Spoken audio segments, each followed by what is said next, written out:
నీకు ఈశ్వరుడు ఎప్పుడు ఏమిచ్చాడో దానికి తృప్తి పడు. ఆ తృప్తికి కారణం ఉండక్కర్లేదు. ఆకలి సరిగ్గా లేదని 1000 రూపాయల మందులు వేసుకుని ఏడుస్తున్న వాళ్ళు కోట్ల మంది ఉన్నారు. వేల పట్టున ఆకలేస్తోంది, సంతోషించు.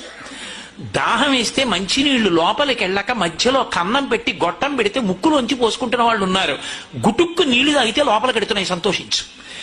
రాత్రి తిని పడుకుంటే పొద్దుడికి కడుపులో పోట్లు వచ్చి జీర్ణం అవక ఏడుస్తున్న వాళ్ళు 1,00,000 మంది ఉన్నారు.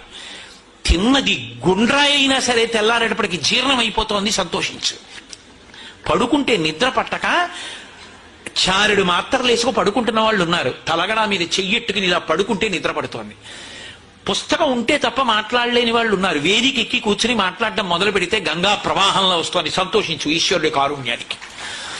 కొంతమంది కూర్చోలేని వాళ్ళు ఉన్నారు, కూర్చుంటున్నావు. నడవలేని వాళ్ళు ఉన్నారు, నడుస్తున్నావు. చూడలేని వాళ్ళు ఉన్నారు, చూస్తున్నావు. వినలేని వాళ్ళు ఉన్నారు, వింటున్నావు. ఈశ్వరుడు నీకు ఇచ్చిన దానికి ప్రతి క్షణం తృప్తితో ఓలలాడిపోవాలి.